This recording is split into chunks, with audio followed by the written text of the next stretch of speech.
Mengapa kunci penting dari sebuah negara adalah rakyat? Ini semua dikarenakan rakyat adalah komponen kompleks pada sebuah negara. Sebab di sebuah negara itu sangat membutuhkan rakyat dan pemerintah.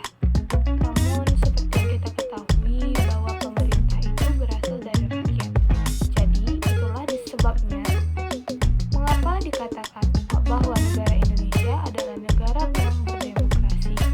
Karena negara Indonesia ini adalah negara yang dipimpin oleh rakyat dan negara yang kekuasaan tertingginya di tangan rakyat.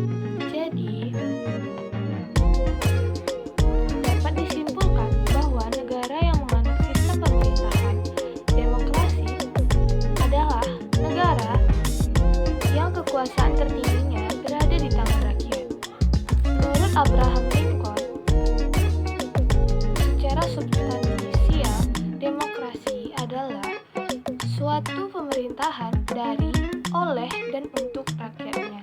Dari apa yang dinyatakan oleh Abraham Lincoln, maka pemerintahan demokrasi adalah pemerintahan yang meliputi tiga hal dasar: pemerintahan dari rakyat atau government of the people, kemudian pemerintahan oleh rakyat, government by the people, dan pemerintahan untuk rakyat atau government for the people. Dari apa yang disampaikan oleh Abraham Lincoln, ini juga sesuai dengan tiga prinsip demokrasi yang perlu dilakukan menurut Ubaidillah dan Rozak, seperti dijelaskan di bawah ini. 1.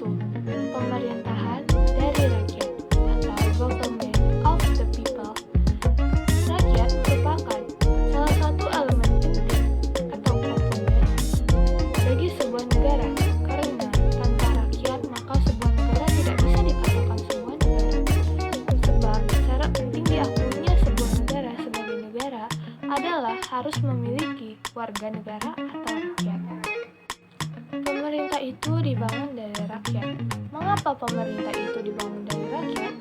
Ini semua dikarenakan seperti yang kita ketahui bahwa pemerintah itu juga berasal dari seorang rakyat yang dipercaya secara lebih untuk memimpin rakyat lain dengan aturan-aturan yang telah ditetapkan berdasarkan posisi dan kondisi dari rakyatnya. Itulah mengapa dikatakan bahwa sebuah negara demokrasi itu kekuasaan tertingginya berada di tangan rakyat. Yang kedua, pemerintahan oleh rakyat atau government by the people.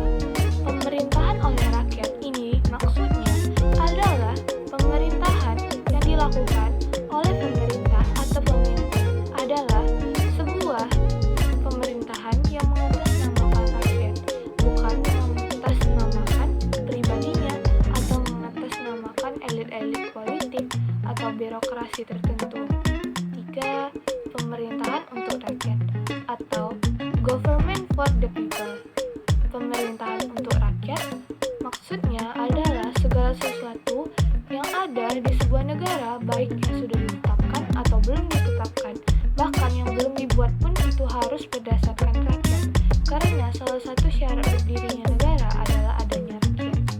Nurita pada tahun 2015 menyatakan bahwa konsep demokrasi sendiri diyakini memiliki prinsip-prinsip universal yang ciri ekstensinya diantaranya adalah 1.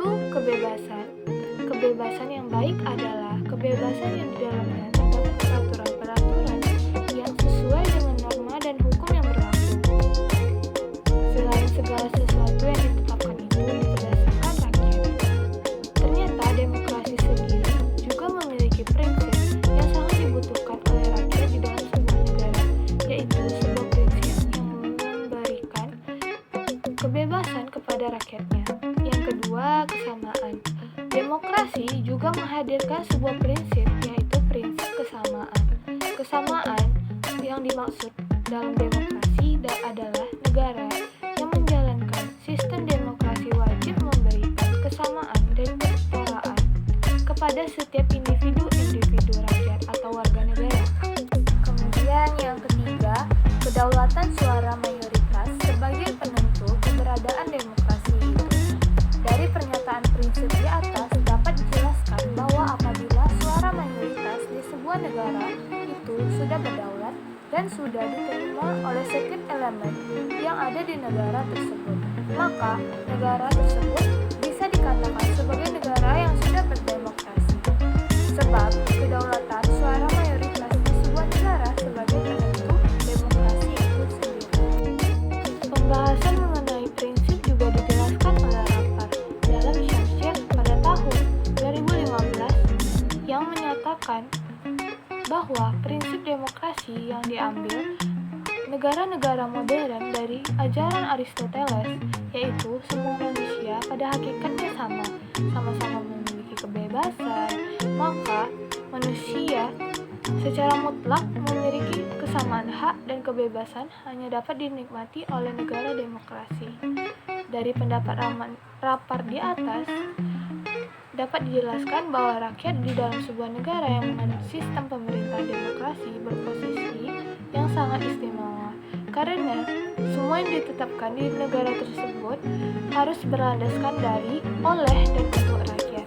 Kemudian kita akan membahas tentang pilar-pilar demokrasi konstitusi. Menurut Udin S. Winaputra Suprasman dan Jarsono pada tahun 2009 menyatakan bahwa sebagai suatu sistem kenegaraan, demokrasi memiliki 11 pilar atau sokoguru, yakni 1. Kedaulatan rakyat, 2. Pemerintahan berdasarkan persetujuan dari yang diperintah, yang ketiga kekuasaan mayoritas, yang keempat hak-hak minoritas, yang kelima jaminan hak-hak asasi manusia, yang keenam pemilihan yang bebas dan jujur, yang ketujuh persamaan di depan hukum, yang kedelapan proses hukum yang wajar, yang kesembilan pembatasan pemerintahan secara konstitusional, yang kesepuluh pluralisme sosial, ekonomi, dan politik. Pluralisme mengandung arti paham atas keberagaman. Yang ke-11 nilai-nilai toleransi, pragmatisme, kerjasama, dan mufakat. Kemudian ada 10 pilar demokrasi konstitusional menurut Undang-Undang Dasar 1945, yaitu demokrasi yang berketuhanan yang Maha Esa, demokrasi dengan kecerdasan, demokrasi yang berkedaulatan rakyat, demokrasi dengan rule of law, demokrasi dengan pembagian kekuasaan negara, demokrasi dengan hak asasi manusia, demokrasi dengan pengadilan yang merdeka, demokrasi dengan otonomi daerah, demokrasi dengan kemakmuran, dan demokrasi dalam berkeadilan sosial. Dalam Undang-Undang Dasar 1945 sebagai konstitusi Negara Republik Indonesia, yang di dalamnya dasar negara Republik Indonesia, yaitu sama-sama kita kenal sebagai Pancasila, hampir sama